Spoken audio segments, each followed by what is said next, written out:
नमस्कार, स्वागत है आपका नंबर 1 इंडिया न्यूज में। मैं हूं आपके साथ ममता रोज। आइए देखते हैं आज की कुछ अहम खबरें।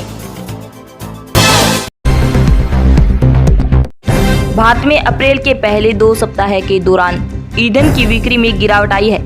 माना जा रहा है कि कीमतों के रिकॉर्ड स्तर पर बढ़ने से ईंधन की मांग में कमी आई है, जिसका बिक्री पर असर पड़ रहा है। आंकड़ों के अनुसार पिछले महीने की समान अवधि की तुलना में अप्रैल के पहले आधे महीने में पेट्रोल की बिक्री लगभग 10% गिर गई है, जबकि डीजल की मांग में 15.6% की गिरावट आई।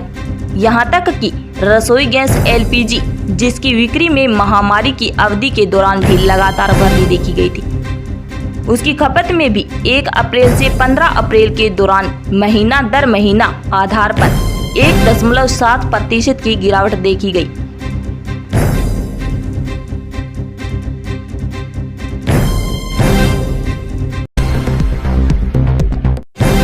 राष्ट्रीय राजधानी दिल्ली में कोरोना वायरस की महामारी फिर से तेज रफ्तार से बढ़ने लगी है। कोरोना की रफ्तार फिर से डराने लगी है। दिल्ली सरकार के स्वास्थ्य विभाग की ओर से जारी ताजा आंकड़ों के मुताबिक पिछले 24 घंटे में कोरोना वायरस से संक्रमण के 461 नए मामले सामने आए हैं।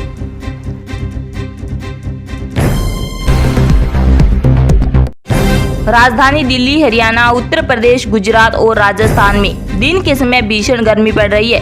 मौसम विभाग के मुताबिक दिल्ली में फिर लू की स्थिति बन रही है। राष्ट्रीय राजधानी में दिन के समय मौसम साफ रहेगा, लेकिन 18 अप्रैल से फिर 2 दिन लू से राहत नहीं मिलेगी।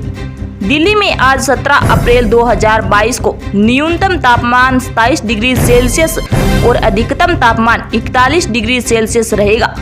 स्काईमेट वेदर के मुताबिक अगले 24 घंटे के दौरान पंजाब, हरियाणा, राजस्थान, पश्चिमी उत्तर प्रदेश और दिल्ली के अलग अलग हिस्सों में लू चलने की संभावना है। विश्व प्रसिद्ध उत्तराखंड की 4 धाम यात्रा का आगाज 3 मई से होने जा रहा है। इस साल यात्रा में बड़ी संख्या में श्रद्धालुओं के पहुंचने की उम्मीद है। लिहाजा राज्य सरकार की ओर से यात्रा को सुगम बनाने के लिए अधिकारियों को निर्देशित किया गया है। इसी के तहत उत्तराखंड पुलिस ने 6 दिनों का प्रशिक्षण कार्यक्रम आयोजित किया।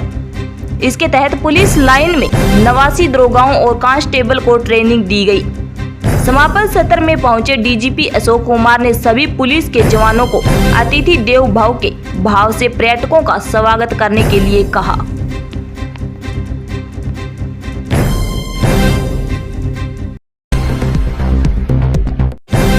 नमस्कार, आप देख रहे हैं नंबर 1 इंडिया न्यूज।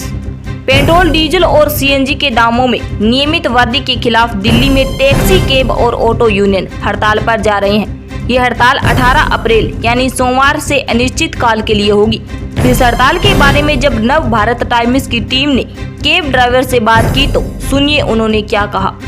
आपको बता दें कि दिल्ली ऑटो रिक्शा संघ, दिल्ली प्रदेश taxi union, all Delhi auto taxi transport Congress union पहले ही ऐलान कर चुकी है कि अगर केंद्र और दिल्ली सरकार ने उनकी मांगे नहीं मानी तो हड़ताल की जाएगी। अगर ऐसा होता है तो इन 2 दिनों में दिल्ली वालों को काफी परेशानी उठानी पड़ सकती है। इसी कड़ी में अब ऐप बेस्ड टैक्सी चलाने वालों के संगठन ने भी हड़ताल की चेतावनी दी है।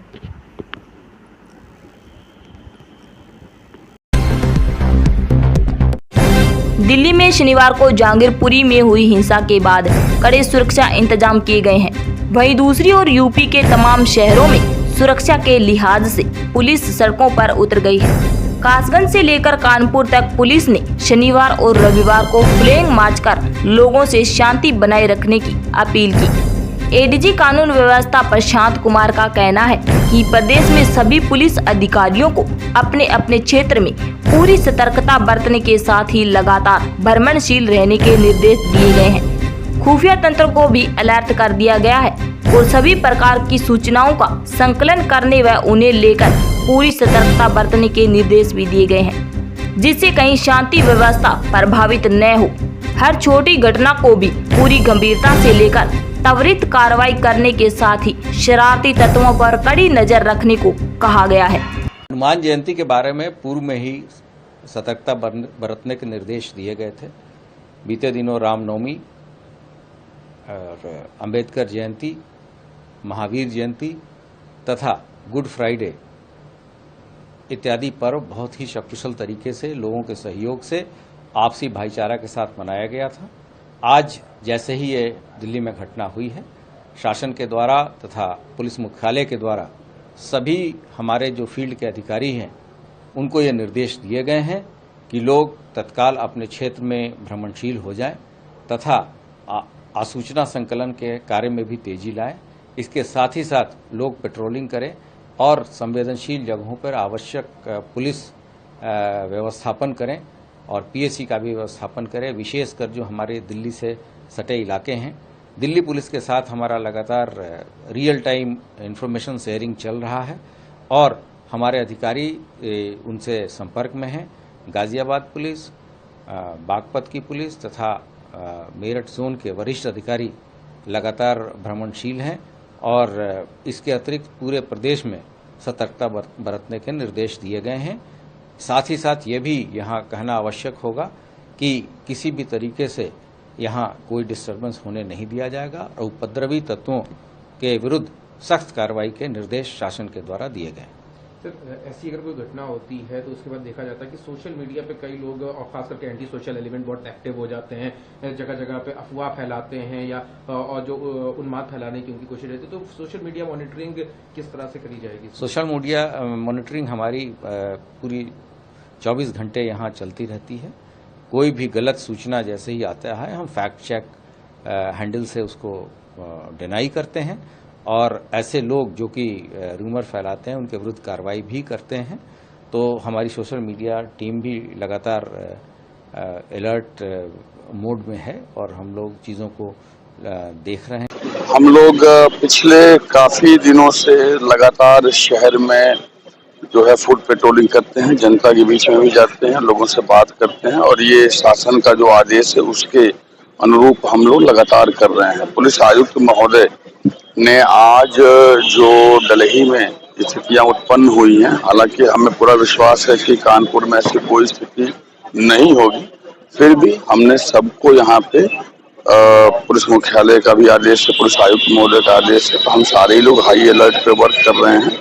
सभी थाना, सभी चौकियों के बाहर जो है नाके और जो है गश्त हम लगातार कर रहे हैं। पीआरबी भी अलर्ट पे है और हम लोग स्वयं भी अलग अलग अधिकारी अलग अलग क्षेत्रों में घूम रहे हैं, देख रहे हैं, समझ रहे हैं और जनता में एक भरोसा भी कायम कर रहे हैं और ग्राउंड की स्थितियों को भी समझ रहे हैं, उसके अनुरूप कार्य कर रहे हैं। अच्छा, दिल्ली इंसिडेंट्स को देखते हुए क्या जो अनुसूचित आबादी वाले क्षेत्र है वहाँ पर एक्स्ट्रा फोर्स को डिप्लॉयमेंट किया गया है या फिर नॉर्मल जो है फोर्स तैनात रहेंगे? देखिए, हमारा कानपुर का जो पिछले कुछ वर्षों का हमारे पास डाटा है और जिस तरह की ग्राउंड रिपोर्ट हमारे पास है, इंटेलिजेंस रिपोर्ट हमारे पास है, हम उसके हिसाब से काम कर रहे हैं।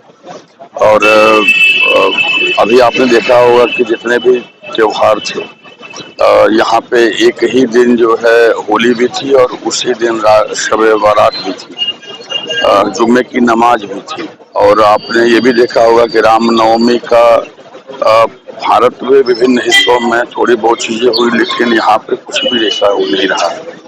तो मुझे जहाँ तक लगता है कि मोर ओवर जो है things are under control and सारे लोग, कानपुर की जनता हमारे जो है यहाँ के शांति व्यवस्था को कायम रखने में सबसे ज्यादा अगर कोई काम करता है तो कानपुर की जनता करती है। हम उनके साथ चल रहे हैं, हम उनके लिए चल रहे हैं। कानपुर में साउथ सिटी में कल रामोत्सव का आयोजन है, ऐसे में जो है किस तरीके की सुरक्षा व्यवस्था रखी गई है यहाँ?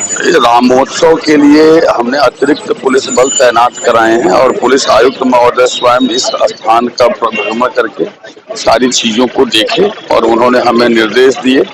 हमारी प्लानिंग जो है वो कई स्टेजेस पे हुई है। हम यहाँ पे PTZ कैमरे और स्टैटिक कैमरे से पूरे एरिया को कवर कर रहे हैं। हमने इस सड़क को 400 मीटर दोनों साइड में जो है कट ऑफ किया है और हमने पूरे ट्रैफिक और पार्किंग के भी प्लानिंग को बखूबी तय करके और उसके हिसाब से काम कर रहे हैं।